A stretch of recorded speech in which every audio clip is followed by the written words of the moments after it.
This UCSD TV program is a presentation of University of California Television for educational and non-commercial use only.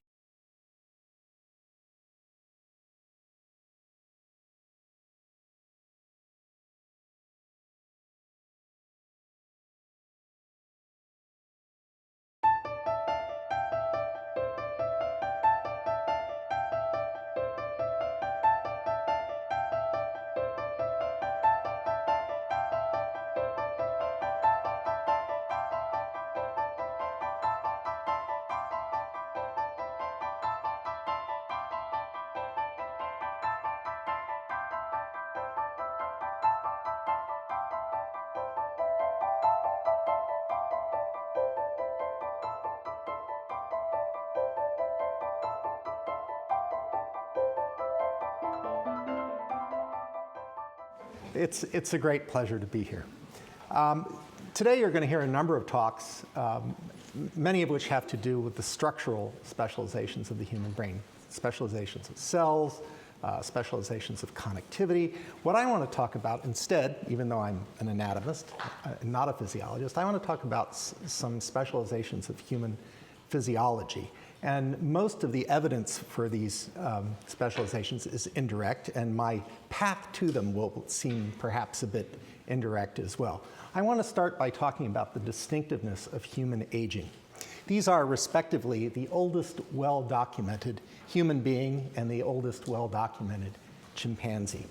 Now, when I talk about the distinctiveness of human aging, I don't want you to think that I think everything about human aging is distinctive. It's very clear that we share a lot of aspects of aging with other primates and with other mammals. These pictures make some of those differences abundantly clear. We both get gray and withered and arthritic and all that nasty stuff. But despite these common features of aging, there are important differences as well. And one of the most profound differences, I think, is that Madame Calment here lived to be 122 years and 144 days old. And chimpanzee Beulah died at age 59 years. And that's the oldest chimpanzee that we have. Now, this seems to be, these are extreme cases, but in general, it does seem to be the case that humans have the potential to live much longer than do other primates. We are actually among the longest lived mammals. Now, assessing lifespan is difficult, it's problematic. Maximum lifespan is one measure that people use. Of course, I just showed you that it's 122 in humans and not 100. But so every time you use that metric, you run the chance that somebody is going to outlive it. But you can also look at median lifespan, which is a little more resistant to outliers, and you get much the same result. So it's important also to recognize that these differences in longevity are not artifacts of modern medicine or nutrition. If you look at survivorship in hunter-gatherer societies, which are represented in the upper lines in this graph, and compare them to survivorship in wild populations of chimpanzees, which are in the lower line in this graph, humans clearly have a longevity advantage. And if you visit hunter-gatherer communities, you will find that there are people there who are in their 60s and 70s. So life expectancy is not the same as lifespan. Of course, life expectancy numbers are strongly biased by infant mortality and early life mortality. So what? So, you know, mammals all age. It's a general phenomenon of mammals. And perhaps it's just the case that the human lifespan is merely a stretched out version of a chimpanzee or a generalized primate or mammalian lifespan. And that's a very appealing idea. It's an appealing idea, particularly to people who study model animals, like rats or mice or monkeys, and think of them as models of humans. It's challenging for them to think that there's something unusual about humans. But I want to argue that there is likely something very unusual about human lifespan. If you just consider, for example, the reproductive period of females, the time between puberty and menopause, human females have about the same span of reproductive life as chimpanzees do, maybe even a little bit less. And human females have this very extended period of post-reproductive life. You know, what evolutionary sense does it make to preserve individuals who are not contributing to the gene pool. This is a potential evolutionary paradox. And the way this paradox is usually addressed, there are a variety of flavors of theories about this, but they all boil down to this. It makes sense to keep elders around if they can enhance their fitness by enhancing the fitness of their children. And so the idea is it's good to have grandmothers around, possibly grandfathers too, because they can contribute to the upbringing of their children's children, either by contributing resources or contributing knowledge, something of that sort. And this intergenerational transfer is a quite distinctive feature of human beings. So I want to argue, first of all, that humans are exceptionally long-lived and that we were selected in evolution for longevity, that there was positive selection for longevity. The second point I want to make is a seemingly quite trivial one, but it's still very important, and that is that human brains are extraordinarily large. I don't think I need to belabor this point, but the human point is up here. If we know that brain size is influenced by body size, so when we consider the brain size of an animal, we want to sort of factor body size out of it. But for mammals of our size, humans are an outlier. We have bizarrely large brains. And an even simpler way to look at this is to compare human brain size to that of chimpanzees. Adult chimpanzee body size overlaps that of adult humans quite a bit, and yet our brains are about 3 times the volume of chimpanzee brains, and about 13 times the volume of rhesus macaque brains, animals that are commonly used as models for humans. You know, great, a big brain, you know, obviously that's a very good thing, and it is, we hope, in many ways, but it also has its downside. Brains are very expensive tissues. If you look at the proportion of body mass occupied by, say, the brain and by skeletal muscle, the brain represents a relatively small fraction of body mass compared to muscles, but the energetic cost of the brain is about as high. So brains are very expensive metabolically, just brain tissue alone. And then when you consider how large the human brain is compared to that of chimpanzees or other primates, you realize it's a tremendous energetic load to carry. And it actually gets worse than that. And to explain how it gets worse to that, I need to talk a little bit about the relationship between body size and metabolism across a large group of animals. So this represents work by several generations now of comparative physiologists. And what they do is they consider the size of the organism and they measure its metabolic rate, usually basal metabolic rate, and they plot out these log-log plots. And what you find is that in log-log space, there's a fairly linear relationship between body size and metabolism. The interesting thing is this works not only for body size, but also for the size of organs, and even, I am told, the size of organelles within cells. So this is quite a robust phenomenon. The interesting thing is that as size increases, metabolism increases, but the rate at which metabolism increases doesn't quite keep up with the rate of size increase. So the slope of this line is less than 1. What that means in more concrete terms is that if you take metabolic rate and divide by size, brain size or body size, what you get is a measure of the amount of, or the rate of metabolism, in this case, oxygen consumption, the rate of metabolism per unit of tissue. And because this slope is less than 1, every additional unit of tissue that you add to a structure means that every one of those units runs at a slightly lower level of metabolism. So as brains or bodies get bigger, every unit of tissue uses less energy. So a gram of mouse is energetically much more active than a gram of human. That's the key idea here. Now, how expensive are human brains in terms of their metabolic activity? Well, we have a method now that we can use to study this, and it's a nice method because we can use it in humans and we can use it in animals. It involves imaging brains with positron emission tomography, which is a technique that measures radiation in the brain. What we can do then is we can give subjects, humans or animals, a radio-labeled glucose analog that's taken up in the brain and stored there temporarily at a rate that's proportional to metabolic rate. So what you get from the PET camera is a picture of how much radiation there is in a tissue, which is a measure of how rapidly that tissue is using glucose. We have measurements from these sorts of techniques from a variety of different mammals, including rodents and rats in particular, also rhesus monkeys. And no surprise, rhesus monkeys have much bigger brains than rats, and their metabolic rate per unit of tissue, where here the unit is 100 grams, their metabolic rate per unit tissue is much lower than that of rats, even though their brain overall is using a lot more energy.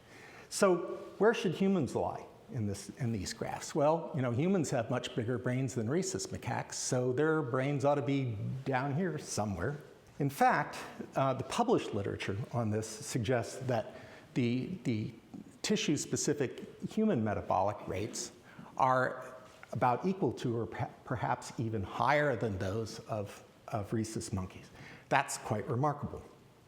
So the third point that I want to stress is that human brains run hot, hotter than expected. Now, again, you might think that running hot, just like having a large brain, those are good things. And presumably the reason that human brains are running hot is because they're doing more of the things that brains do. They're making connections, they're instantiating systems of neural interconnections that instantiate our cognitions and perception, and so forth. Presumably, these things are giving our cognitive abilities some sort of oomph, to use a technical term. We don't really, however, have good direct evidence that this is true. I don't know of a lot of direct measurements of neuronal activity at a cellular level that you can use to compare humans to chimpanzees or rhesus macaques. But there are some kinds of indirect evidence that bear on this, and some of this evidence comes from comparative genomic studies, which look at levels of gene expression in the brain across species. Recently, there's been more work on protein and metabolites, and I think they make a coherent story. And that story is that among the genes that are most affected or most changed in human evolution are genes that are involved in energy metabolism, synaptic activity, synaptic plasticity, things like that. So there is some additional indirect evidence to indicate that, in fact, our brains are doing more of these things that brains do. A good thing, right? But there's a downside. Just as there's a downside to having a big brain, a brain that runs too hot comes with certain liabilities. And one of the major liabilities is vulnerability to oxidative stress. So what is oxidative stress? Well, when tissues burn glucose and oxygen, they generate certain destructive molecular byproducts. These are called oxidants. They're things like superoxide or hydrogen peroxide. They're also known as reactive oxygen species. They're also sometimes called free radicals, which has a nice sort of political sound to it, but it really has nothing to do with politics.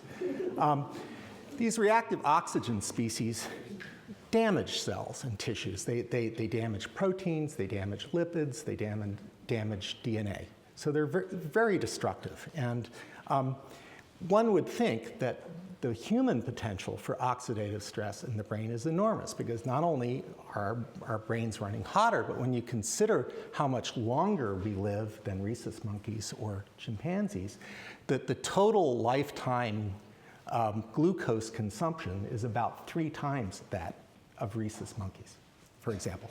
And when you consider that, humans have these neurons which are not replaced during life, we can go 80 years running at a very, very high rate of metabolic activity, and yet somehow our cells manage to survive this process. Or at least most of the time they seem to survive this process. Oxidative stress is thought to be one of the major factors in aging generally, and it's thought to be involved as well in creating the conditions for neurodegenerative disease. And it's very interesting that among primates, age-related neurodegenerative diseases seem to be largely confined to humans. The best documented case is Alzheimer's disease, which is a disease that produces a profound degeneration of both gray matter and white matter, leaving you with a brain that looks quite shriveled compared to a normal brain. And there are no documented cases of Alzheimer's disease in non-human primates. In fact, some of the microscopic pathological signs that occur fairly early in Alzheimer's disease, we don't see those in non-human primates either. So one possible downside of having a brain that runs hot is that it can burn up and leave you in a very bad state. Now, even if you manage to duck Alzheimer's disease, unfortunately, there's no way out completely. Even in normal aging, humans seem to undergo a fairly profound decline in neural tissue, both in the gray matter and the white matter. And the white matter differences probably actually have more to do with cognitive decline than the gray matter ones do. The gray matter changes are really not very striking until you get, or don't seem to have as close a relationship to cognitive decline. It's interesting that actually the amount of myelin that you have in your brain, this is the stuff in the white matter, the stuff around the axons that carry the electrical signals, it actually increases up to about midlife, up to your 40s basically, and then it starts to tip over. And this is now a very well documented phenomenon for a number of different parts of the white matter. Something that's very interesting about this, even though this steep brain decline starts in the 40s, there isn't, in normal populations, much evidence of serious cognitive decline till after age 60 or so. So for neuropsychological testing, as I understand it, that you can use the same norms for adults up to about age 60, and then you have to start renormalizing the data because you do start to get some decrements. This disparity between the onset of structural decline and the onset of behavioral decline or cognitive decline, and you see this as well in Alzheimer's disease, is that the pathological signs occur way before the onset of cognitive symptoms.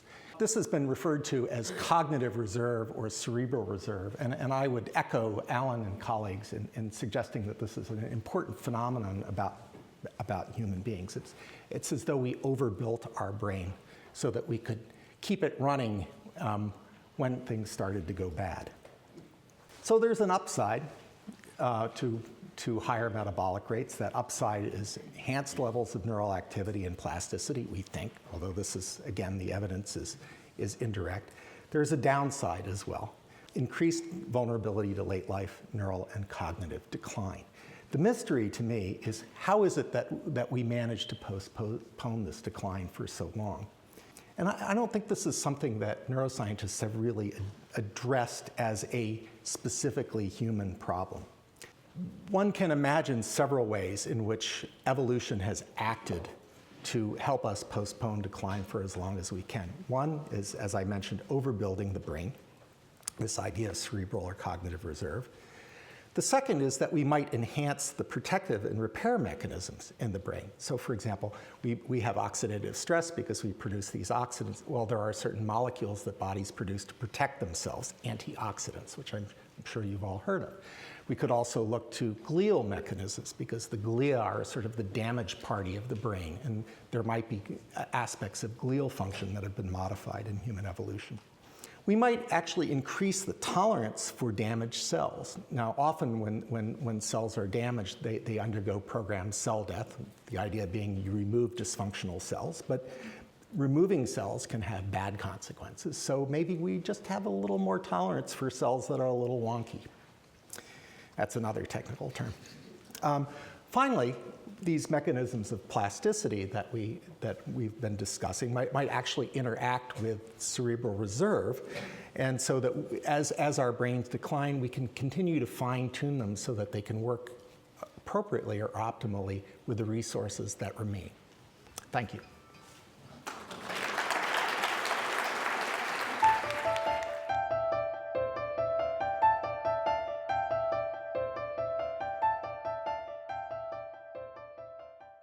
We're all phenomenally present, feel unified, and yet we are all the product of this very modularized and specialized brain. And with each passing year in neuroscience, we find not only are these modular, specialized systems sort of going on 24/7 and all the time, but every time we look at a particular system, we look within it and see another subsystem, and we look within that subsystem, and we see yet another subsystem, and we finally get the idea that evolution is pushing information out towards the periphery to the local module so that the computations and calculations that go in that make us do what we do are more and more peripheral. That's great, except that it has this other problem associated with it, which was pointed out by Leibniz many years ago, that as you study the parts, and you know more and more about the parts, you may forget what the entire mill does. So if you study the parts of the mill, you may not know what the function of the whole mill is. And neuroscience has sort of positioned itself right there, where we have incredible knowledge about the modular nature, the specializations, but how does it all come together? And one of the ways that people are thinking about it, of course, is that we think about it in terms of layered systems. And to take it at the most macroscopic point, that we think about the neural layer somehow interacting with the mental layer, and it is trying to capture the interactions of those layers, which is the core of cognitive neuroscience and neuroscience in general. And that there is an interaction can be illustrated by a simple clinical example, that if you take someone who's depressed and give them psychotherapy, they get so far in the recovery. If you take the same sort of group and you give them therapeutic pharmacological agents, they get so far, and you put them together and they get further. How does that top-down, bottom-up interaction occur? And so we now know that everything's complicated. We used to think it was real simple. Right here at Salk, one of the great institutions who have pointed the way in molecular biology. In the days of 1954 and 60s, when we thought everything was simple, the world was simple, have given away to the fact that everything is complicated and there's interactions and complex organization to everything. And it's true for neuroscience. For those of you who are philosophically inclined, I highly recommend Andy Clark's book called Supersizing the Mind, where he points out that not only are we trying to figure out the codes of the brain, but how we as humans start to put into the environment and take things from the environment in such a way that to ultimately construct how we function in the world. It's an interaction of things and the brain and everything in between. And so this is realized in a wonderful series of studies also by Hod Lipson's group at Cornell, where he makes the essential point that is really so profound, that if you really try to study the control of, say, the finger movement, neural analysis only takes you so far that, in fact, the dexterities of the finger are highly relied on the actual mechanical structure, muscle system, and tendons of the hand. So the brain kind of knows that that capability is there and only codes how to do this only to a degree. So to look for the entire answer to how we are so dexterous within the neural code, you're going to miss the full story. So we get this big concept, modularity, and we're getting more and more of it. The question is, how do these modules interact? And I'm going to take you into the world of clinical neuroscience and show you how we think about this in terms of human patients. What I'm going to point to is the fact that once you understand the neurologic patients with lesion or split brains, as I've done most of my life, you come up with this notion that the modules interact and cue each other completely independently of a central command telling them what to do. The system figures itself out. Now, what does that mean? What on earth does that mean? So let me show you. I'm going to first show you a clip here of a patient, and you'll hear me giving the patient commands. And see if you can figure out at all what it is that's going on here. With your left hand, make a fist. With your right hand, make a hitchhiker's gesture.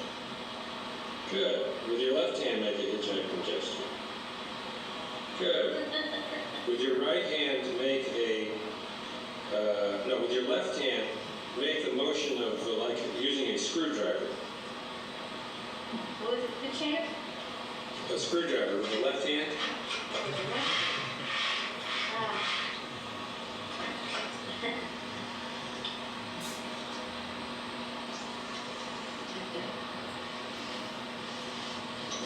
All right, try it with your right hand. Okay, now with your left hand.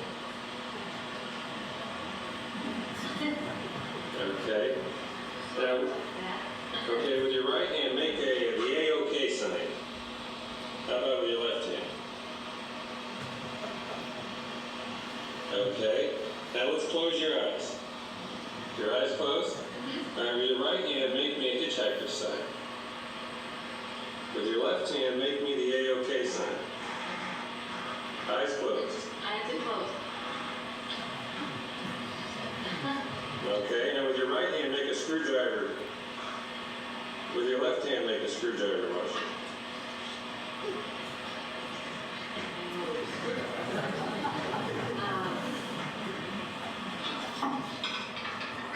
You get the idea. I mean, you don't get the idea. How can you make sense of that? Well, if I tell you that, of course, was a patient, a split-brain patient who had had her corpus callosum divided in order to separate the hemispheres to control epilepsy. So when I'm talking to her, I'm talking to a split-brain patient where the left hemisphere cannot really communicate with the right, and all the classic syndromes that have been known about this for years were true in her. So if you flashed a picture of two words like you see here, key and ring, she would say, I only saw the word ring, and yet with her left hand be able to retrieve the word key because that was the right hemisphere guiding the left hand, and the right hand, of course, could go find the ring if asked, or just say it. So you get the idea, they're a split-brain patient. And also with split-brain patients, when you look at their sensory motor nature, you come up with this simple story that the left hemisphere can control the right hand dominantly and through dominant cortical spinal systems, and it can, on the ipsilateral hand, on the left hemisphere trying to control the right hand, it kind of can get shoulder movement, but not the distal hand-finger movements, right? So what you see in that patient is the whole story. And when I first say, do something, her eyes are wide open. And so when she makes a gesture with her right hand, she sees it, and then when I tell her to make it with the left hand, she copies. She just looks at it and copies it, right? Now I say, make something with your left hand. This right hand no longer is a model. And because of the split brain and because of the weak nature of the ipsilateral pathway, the posture can't be made. So now watch the movie, and it all becomes apparent. With your left hand, make a fist. With your right hand, Eyes are open. Hitchhiker's gesture. Good. With your left hand, make a hitchhiking gesture. Good. With your right hand, make with your left hand, make the motion of like using a screwdriver. With the chair? A screwdriver with the left hand. Can't do it because the right hand didn't get the command first, so the left hemisphere is trying to control the left hand and so forth. You get the idea.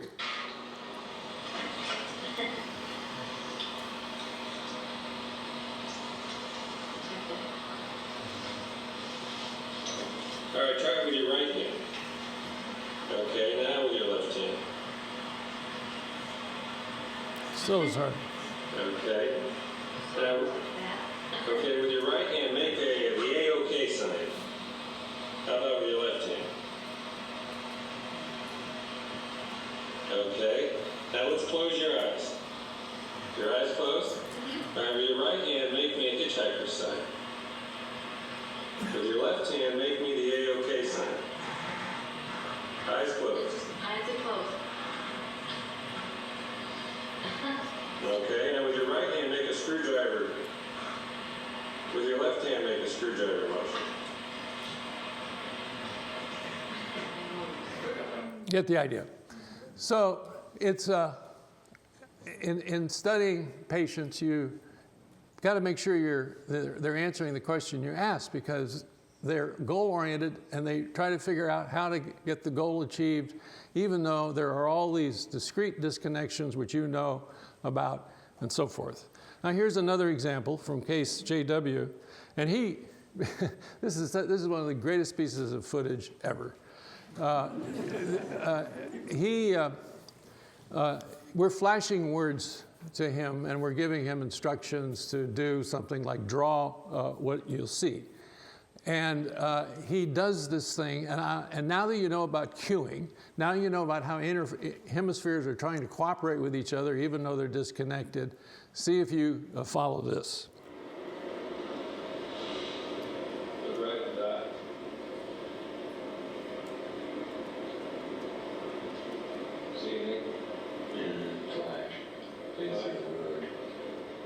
So classic, saw the flash, there's light.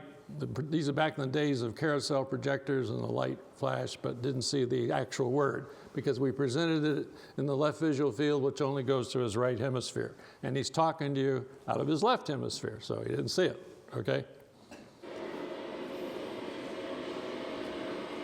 I flashed the word Texas. All right, I want you to draw for me that thing upside down.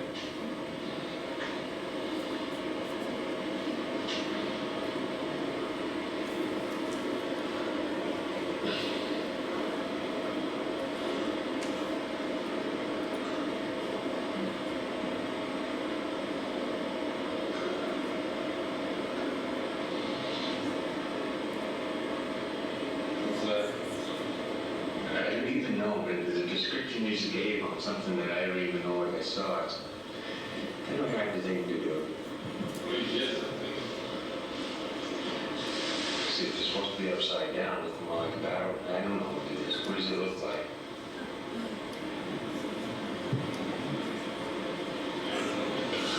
I can't tell what it is. Car. No, I can't do car. There ain't no wheels on it. Oh, that's a good one.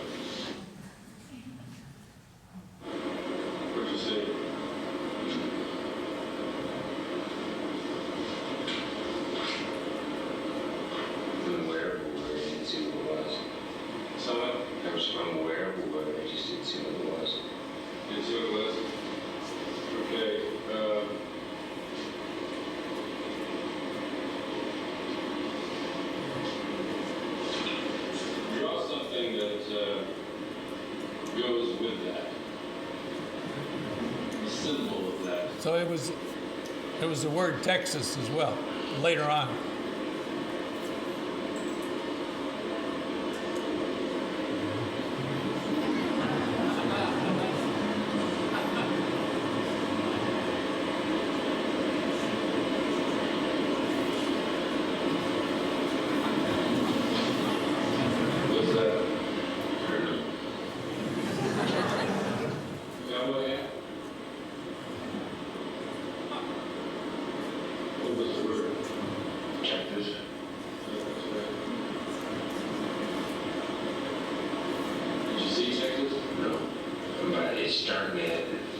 See, I don't see the word for it. Then I start drawing something and starts bringing what the word was. It's almost like the left hand's telling me what the word was when I'm starting to draw. And then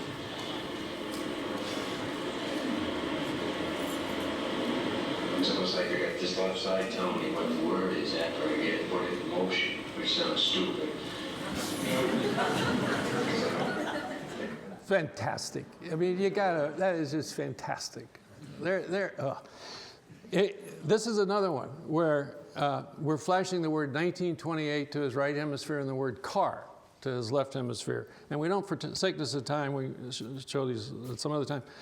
He draws a 1928 car. Now, how's he doing that?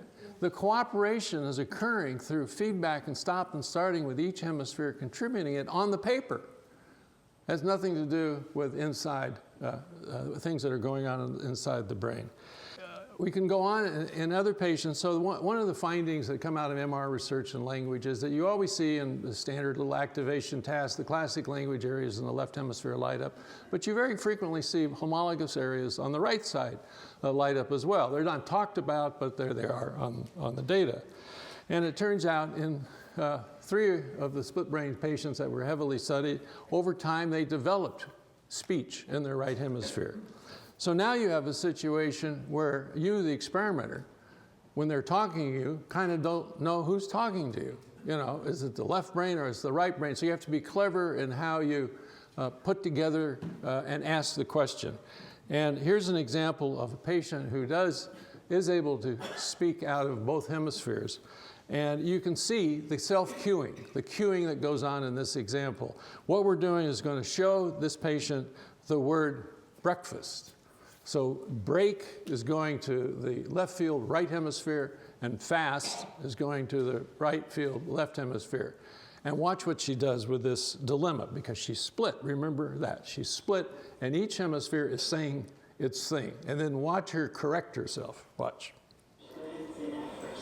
Okay, does that make sense?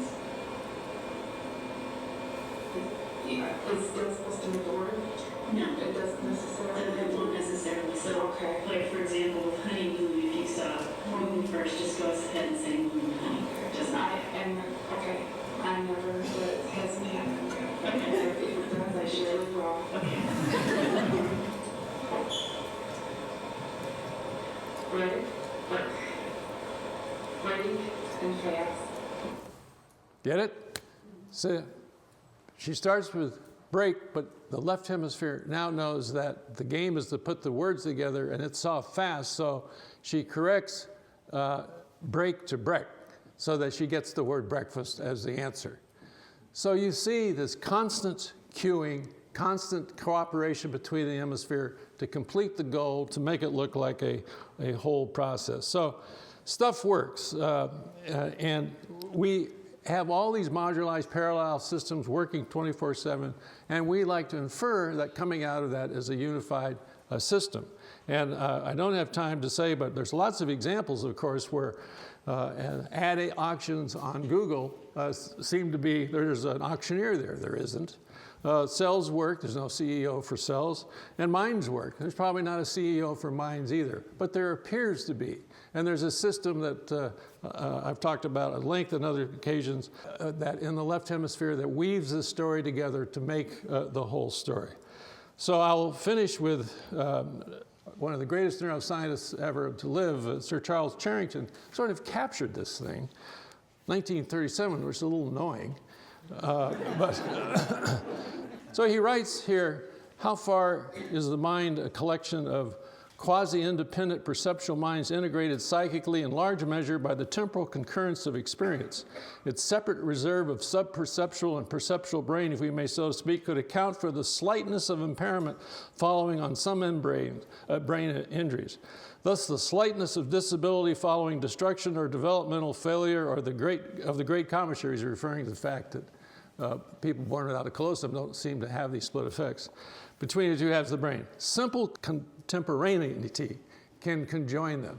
So all these things, in the end, like marbles cascading down, are cooperating in anything, and out comes this wonderful thing called human consciousness. Thank you.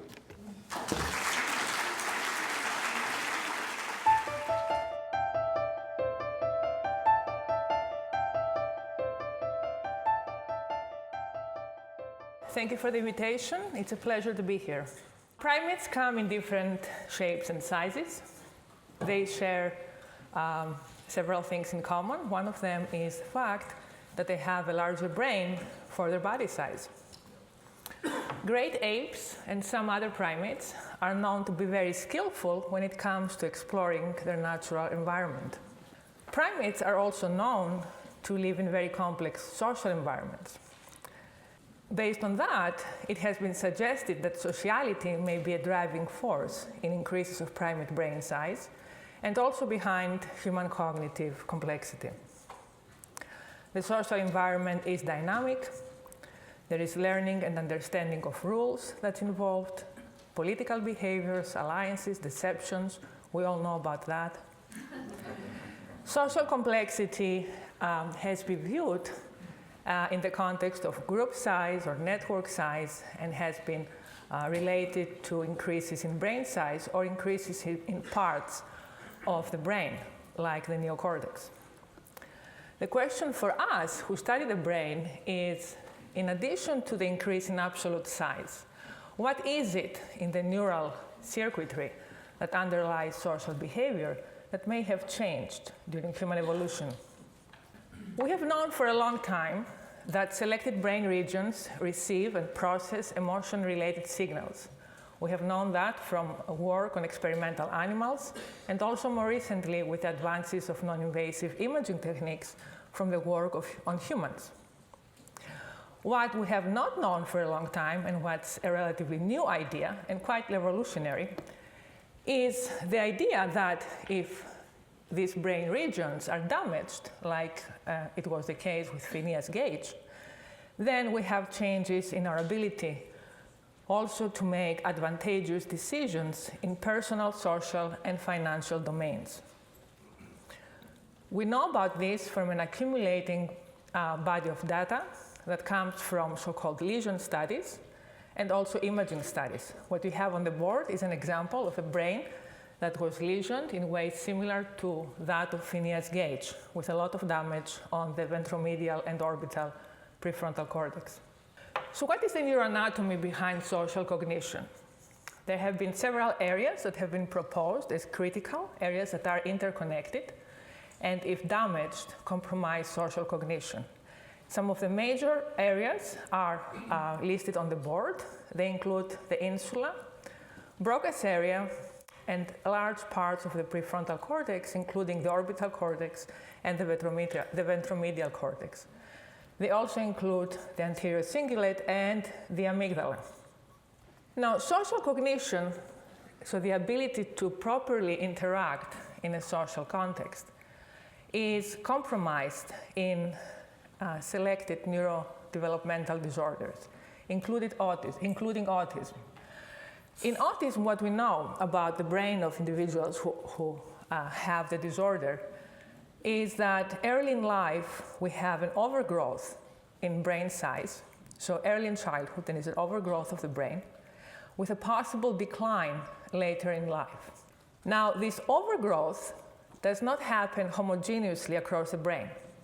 It affects some areas more than others. Some of the areas affected, some of the areas behind this early overgrowth are the frontal lobe and to some extent the temporal lobe and the cerebellum, while other areas are compromised or affected in different ways, like the amygdala. We know that the amygdala, and specifically the lateral nucleus of the amygdala, which is a subnucleus within the structure, has numbers of neurons that are reduced in autistic adults. And you can see that data in red up here. Now, Williams syndrome is another disorder of interest in the context of social cognition. It's a syndrome that's less known to the general public in comparison to autism, but it is caused by hemizygous deletion of about 25 genes in chromosome 7, and that creates several physical, cognitive, behavioral, affective, and neurobiological aberrations. One thing that stands out in Williams syndrome individuals, and that is of interest to my talk today, is the fact that Williams syndrome people have aspects of their social cognition especially enhanced. What you see on the chart here is different measures of sociability that compare Williams syndrome to typically developing controls, Down syndrome, and autistic individuals. And as you can see, in all measures, they measure higher. Now, the overall brain volume in Williams syndrome is reduced, gray matter by about 11%, white matter by about 18%. And just like we saw with autism, what happens with Williams syndrome is that the reduction does not affect the brain in a homogeneous way. It affects different parts of the brain in different ways. Once again, the frontal lobe and the amygdala stand out as being enhanced in Williams syndrome. We plan, in collaboration with Ursula Bellugi and the team that she assembled, to look into Williams syndrome brains and try to explain what is it in the underlying circuitry that makes these brains slightly different than the other controls. So what is the comparative neuroanatomy of the social brain circuitry that I will be reviewing? I'm going to be showing you some data. The distribution of gray to white matter, microscopic features of gray matter, including the distribution of areas within the gray matter, the density of neurons, the morphology of neurons, and finally, molecular makeup of specific cell populations. So these are the directions in which my lab has been working and is planning to work in the immediate future.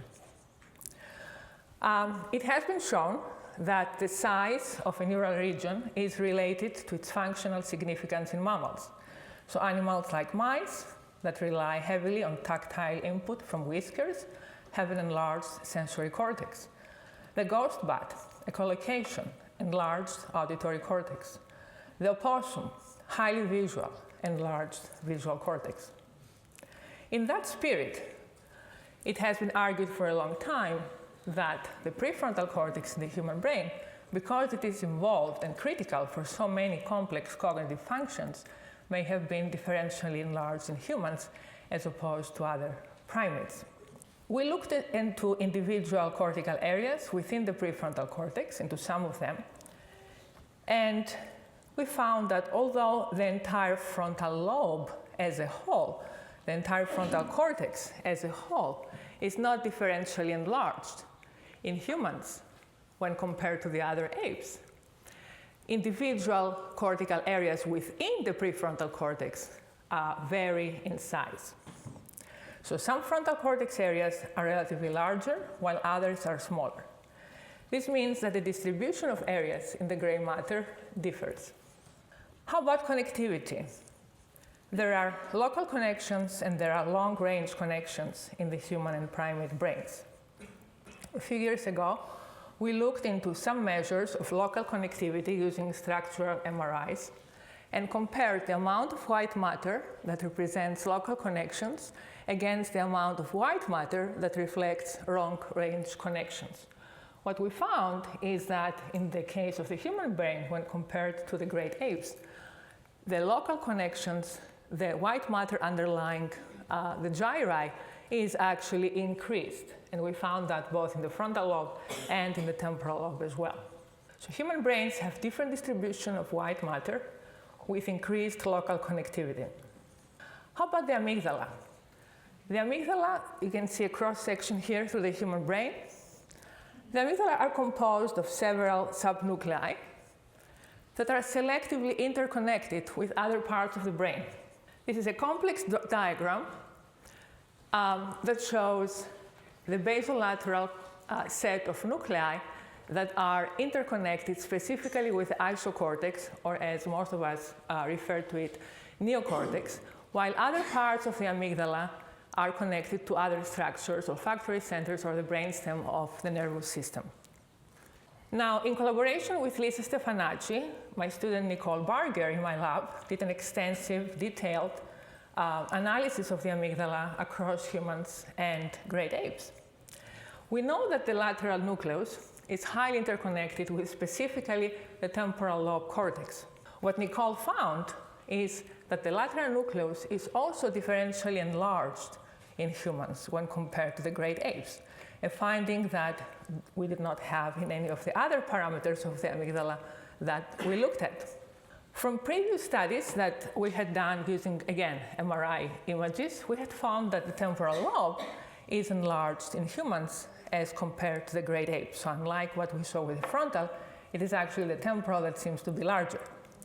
Now, this is of interest and raises a question on whether the argument that maybe evolution in the brain happens in the form of evolution of neural systems as opposed to individual structures has actually some validity and interest and is worth pursuing further, and we plan to pursue this further. Another data set that sort of reinforces this argument in a way has to do with the orangutans. Several years ago, I had looked through MRI scans into the anatomy of the orbitofrontal cortex. And what I found, and later on joined by my student Natalie Schenker, is that the orbitofrontal cortex in orangutans is actually smaller. It stands out. Nicole, who was looking at the amygdala, identified that the basolateral part of the amygdala is also significantly smaller in orangutans, in contrast to what we see in other apes. So these two structures that are selectively interconnected seem to be smaller in this species of great ape. Orangutans are known to be solitary, probably the most solitary of all anthropoids. They react less impulsively to food than chimpanzees. And of course, that may have something to do with the fact that there is less competition for resources, which also is related possibly to the reduced size of their social groups. So again, an interesting line with respect to the argument of the evolution of neural systems, possibly. Now, density of neurons.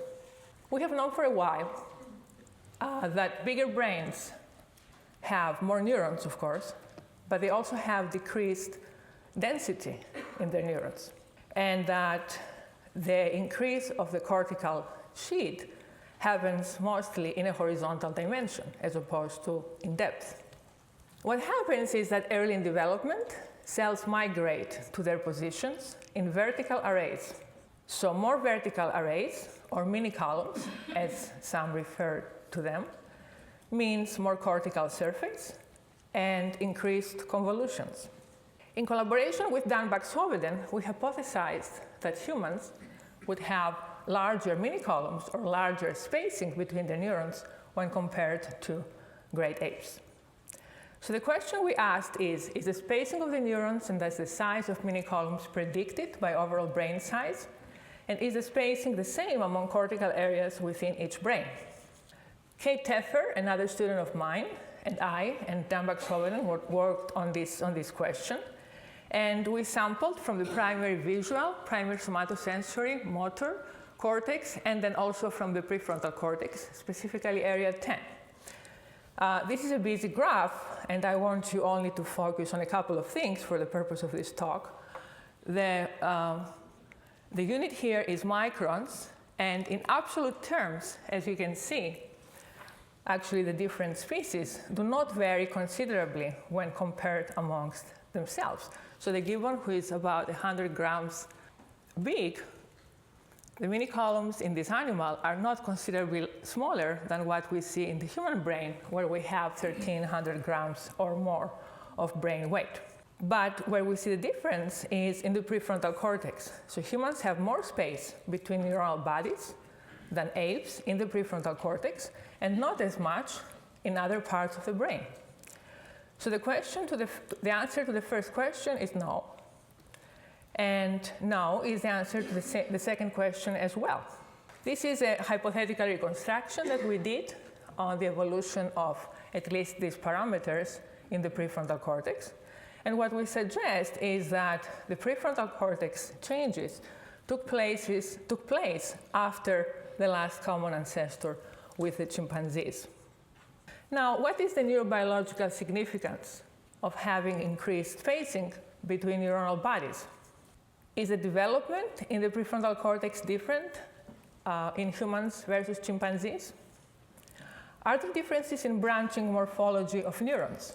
What you see on the right is a picture of two pyramidal neurons and their entire dendritic trees. So if the difference between the cell bodies is larger, does this mean that we have increased arborization and that increased potential between neurons to talk to each other? There is a lot of work that has already been done on human tissue and also non-ape, smaller primate tissue that comes from other laboratories. But we're exploring this line of work in collaboration with Chet Sherwood on the development and the morphology to see if apes and humans differ. The microcircuitry, is it altered in syndromes that affect aspects of social behavior? What we have here is a dendrite, so an arbor coming out of a neuronal body, and the spines that allow neurons again to communicate. Recently, Carol Marchetto in Rusty Gage's lab have shown that human Rett syndrome cultured neurons have reduced number of synapses and dendrite spines compared to non-affected controls. The question for us now is, are synapses and spines enhanced in the social brain circuitry in Williams syndrome? And we plan to pursue this question in collaboration with this group and Alison Mortry and Ursula Bellucci. What is the molecular signature underlying differences in branching morphology of neurons? We have been capturing neurons from specific anatomical regions of the social brain circuitry in humans and apes in order to compare expression profiles of microRNAs using deep sequencing and bioinformatics analysis. Again, we're doing this in collaboration with Alison and Rusty Gage's group. From the fossil record, we have some information of interest to the evolution of the social brain. Some Australopithecines have distinct features in the frontal and temporal lobes that place them closer to humans than to apes or other extinct hominids. One of those Australopithecines is the recently described Sediba. The orbitofrontal cortex in this endocast is organized in ways that are more similar to the human orbitofrontal cortex than to that of the apes. I don't have time to go into the details. I would like to close by saying that we have known that brain regions that receive and process emotion-related signals are critical for decision making. This is a new idea.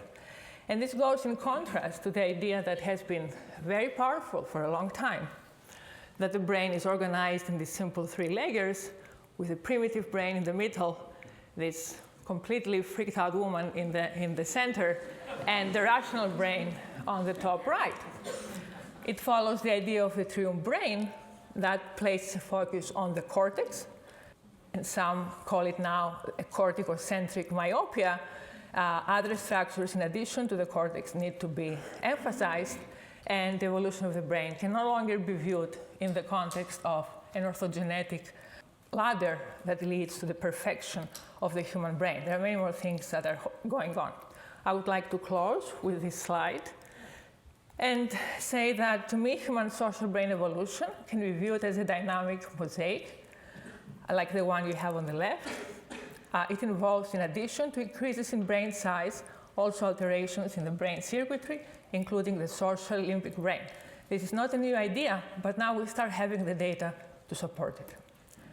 And I would like to thank collaborators, my laboratory, and a special thanks to all the veterinarians across the US zoos that have been providing us with post-mortem, non-invasively ape material. Thank you.